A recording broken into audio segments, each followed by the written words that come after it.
Morning, everybody. So I thought what I might like to do is I played the first player turn of this campaign scenario, and I'm just going to walk myself through the different actions that occurred and what I've done, and hopefully some seasoned players will have a listen to this and see if we're kind of sort of on track. I did make a few mistakes here and there, but given the size of the game, I'm trying not to be too fussed about it. What I am trying to do, though, is to make sure that, as usual, the mistakes that are made are not game changers or ones that will hugely impact the net result. It's one thing to miss an AR factor by 1 or even 2. It's another thing to credit yourself an extra SP here or there by mistake, or whatever the case may be.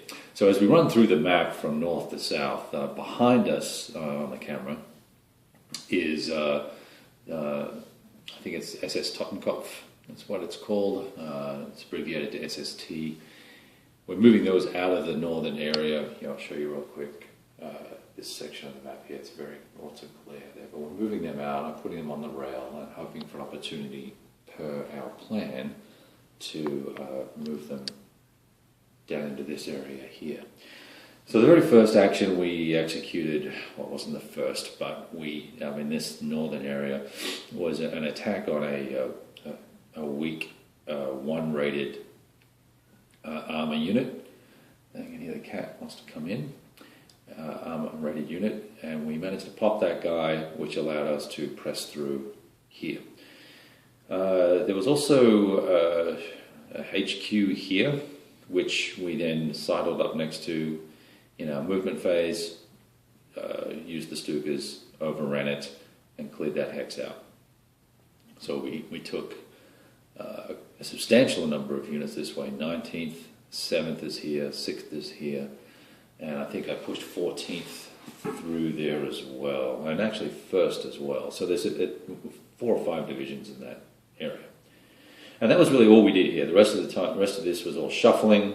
I spent an SP to move a substantial amount of units in this area to act as road bumps if there was some sort of counteroffensive, which I doubt there will be in the early stages of the game, and B, just to get some further fire support up rather than just the isolated Panzer divisions, because they took some losses in this section. We lost two units, which was expensive.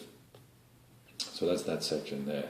We move down to the top of, the southern portion of Map A. We have a similar situation where there's actually a gap here. There was no unit here. And so we managed to use units and come around. I think that's right.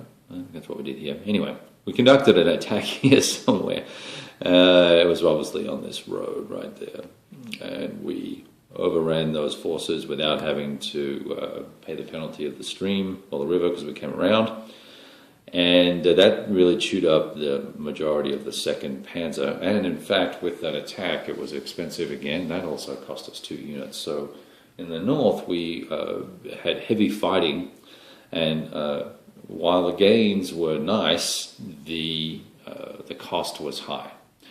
We split up 11th Panzer, 2nd Panzer in a stack here, 5th Panzer is here, and this is 10th Panzer here.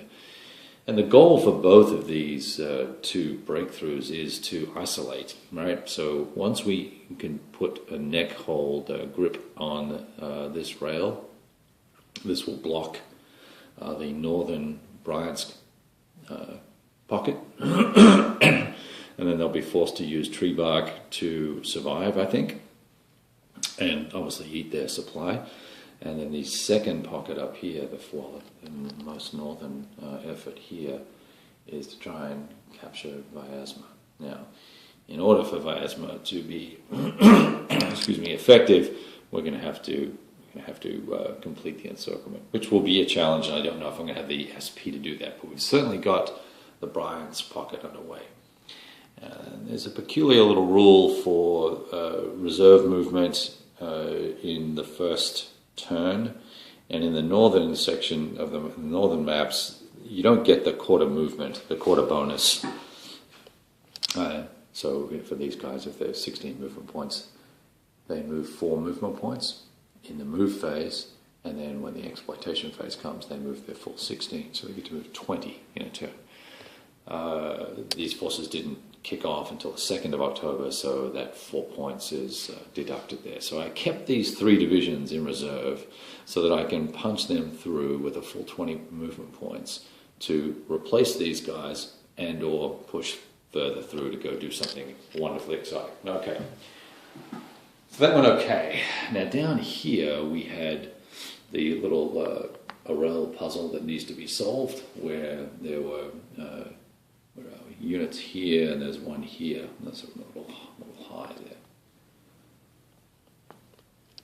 Maybe that'll be it there. Yeah, so here and here there were units that had to be overrun. And those attacks didn't go well either. I had to attack this guy twice. First attack he retreated and was still on the road. So that became expensive. This attack here went fine. It was easy. And we cleared the road to Arel very quickly. And I pushed just 2 divisions up here and sent a 3rd down to Kursk, with 1 holding this junction here. My main, I guess you can't see that, there's Kursk down there, and there's this junction here. Not sure if that was a smart thing to do or not. I'm kind of thin on the ground over there, so we'll see what the Soviets do in response. All right, down in this little bird's nest of mess, these start all spread out, and I kept it that way, trying to isolate as many units as I could for as few SP as possible, and did not do a very good job of it. So I think we kind of wasted or dissipated some effort here. A little frustrated there. Now, one thing I did do in the north is take the railhead unit and rail him down to here and start moving from, I think the railhead was back here somewhere. 1, 2, 3, 4, yeah, it was here.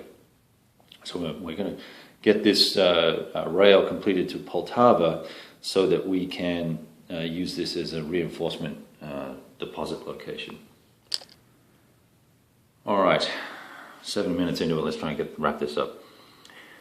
In the EATG maps, there's a gap here, so we pushed through here, used our reserve movement, and came around and have isolated all these guys. No combat here, other than we DG'd this stack thinking we were going to try and attack it, and then I had cold feet and did not do that.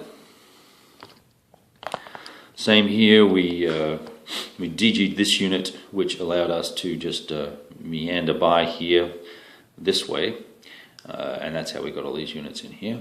And these guys started over here. And we've also attempted to surround this town here, and I can't read the name of it because it's covered. Oh, here it is. That's the big one, Dnipropetrovsk, or something like that. And down in the south, I think once again a waste of SP. We should have not moved anything here perhaps, and conserved our powder until we moved up some infantry or whatever. But we're in place now, and we'll do what we can do.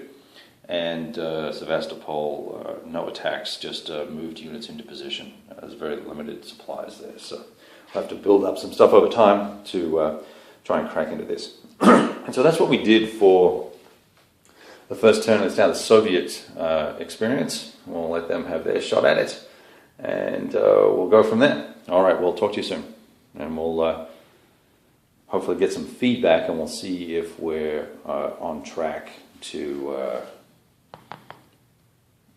and I've also just got to review my SPUs and things like that, so we'll see if we're on track or not, and I have no problem with resetting this if we need to. All right, talk to you soon, guys.